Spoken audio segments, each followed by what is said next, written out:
mi ve krume ala ke movie yori wa mle ya na atobole yona woda kale ya ye akpa anwale obara mlere e blose voni oya akpunwe mi o se voni ke ro aka okowe ara okowe jagwari na be okowe ko wo gwo nofa aso ke bana merani bobolo na na nwa tie na ofuko gebe omote ogwo no wenu obuko ara ya sasa nwa obuko ara miri nyi bovu na no basket for rotting my go obuko gebe melokpa mi yo na bi uneta my go la mele vu igere kokoko ka ekoro Urhobo menu agba kero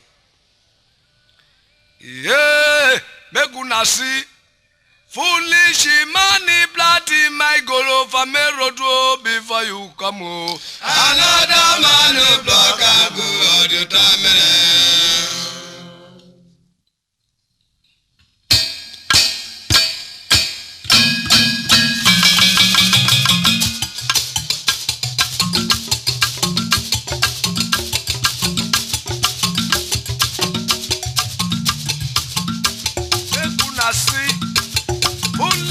Money bloody my golo for me road before you come another man you program all the time. My golo jere ko woko we kola no basket for rotting my go we rinuwe aparo jare ki my golo wi kero bese wo wore another man you program all the time.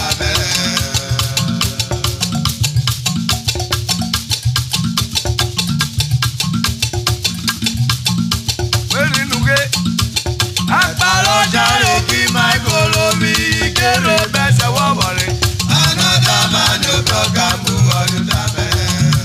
Ugo program all the time. Another man you program all the time.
When we go, what do?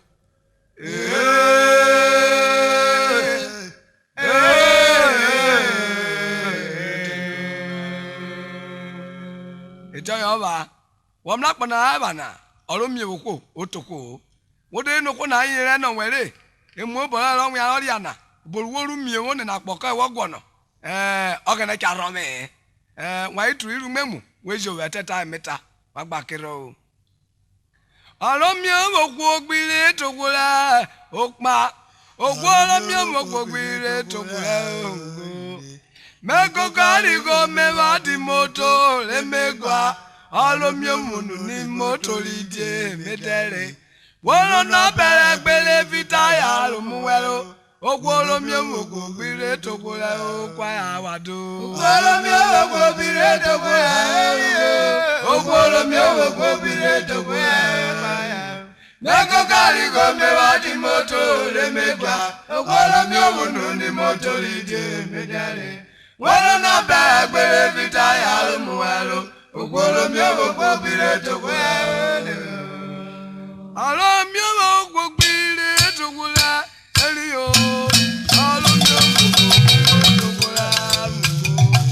Meko Carigo, Mevati Moto, Lemegua, Alomio Munu, Moto Lide, Medere.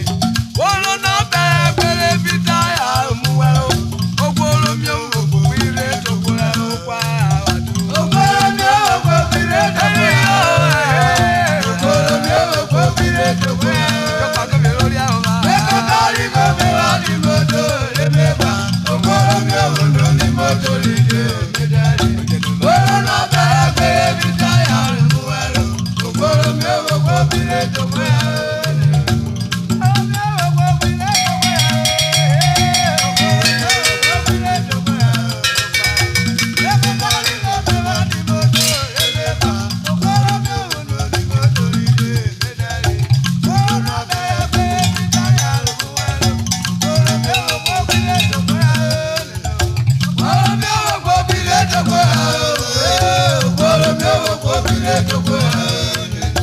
Meko Carigo, Mevati Moto, Lemegua, Okwalomio Munu, Moto Lide, Medere. Well, not bad, but every time I'm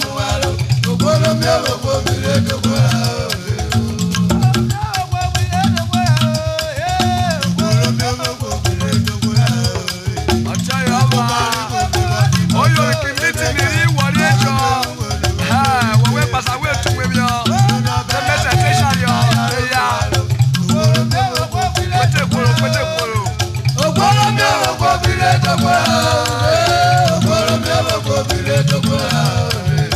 Meko Carigo, Mevati Moto, Lemegua, Okwalomio Munu, Moto Lide, Medere. Well, not bad, but every time I'm Okwalomio walk with it to Gula.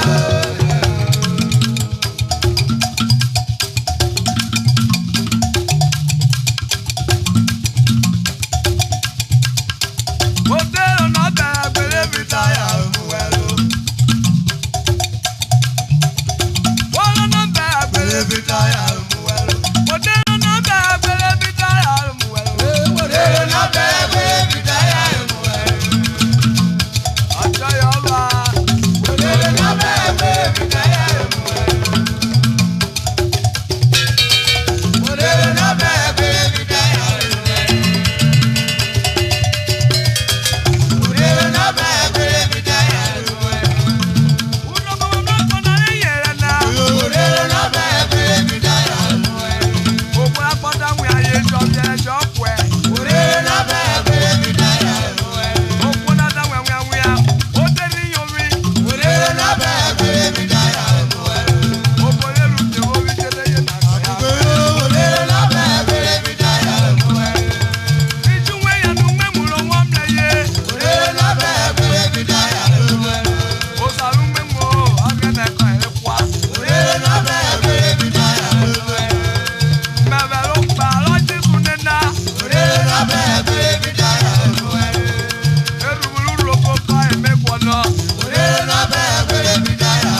se mi so wo.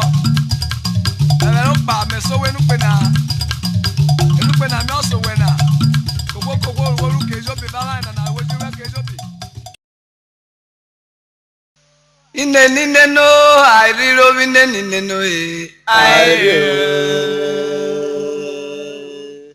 Ine airiro ine no no e.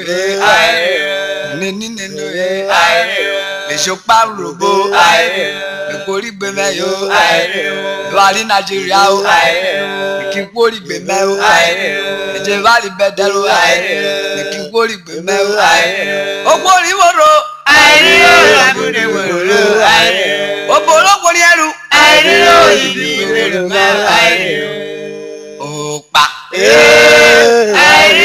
igba Okpan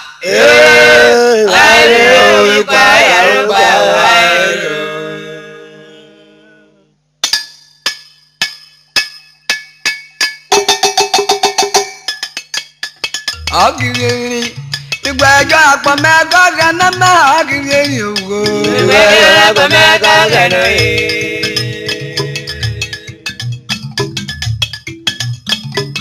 agiri o igbajo apome goga na ma agiri igbajo apome goga no agiri le o ero da igbayane wa no kilo le o ero da igbayane neno ibegara komega gano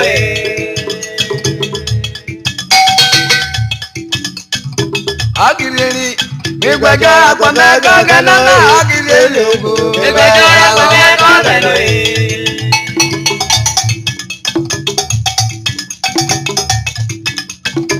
agireni o ibegara komega gano agireni ogo ibegara komega gano agireni o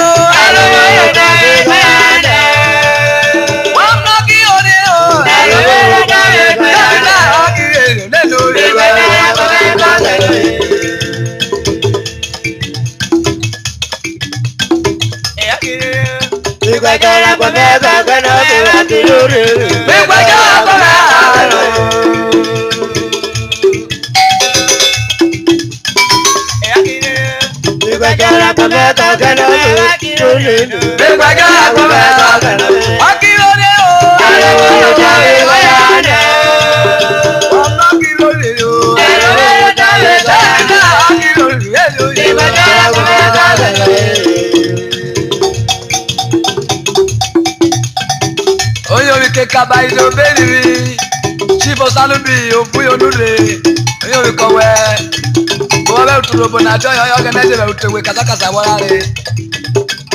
Ungme magana ga o ogerubule. Ungme magana ga o ogerubule. Bali luge agana garu. Ungme magana ga o ogerubule. Ungme magana ga ogerubule. Aye osribuda ogana kono ye aye kono shari gbe ogana kono ye wanda jiru mmepu ogana kono ye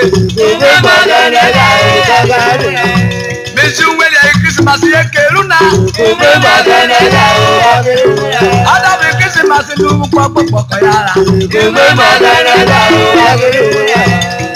tete lese ki okuko ime magana ga wode popa ye agana bona ye ime magana ga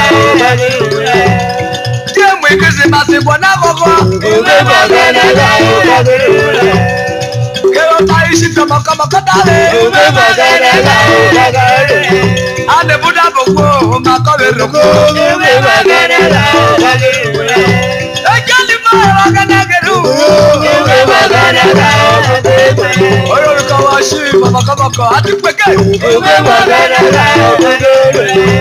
ekani na magana bana ye ube magana ube magana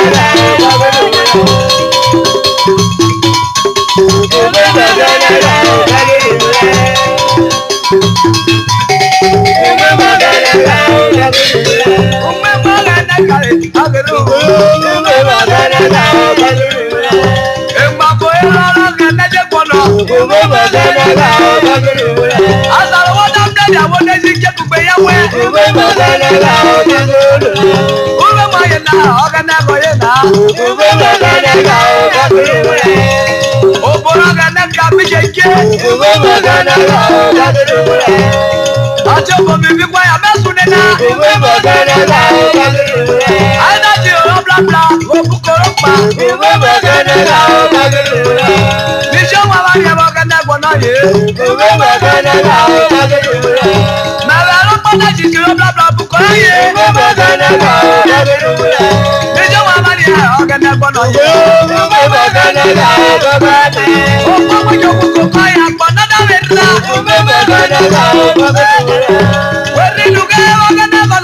Olokodo, ayo merero, olokodo.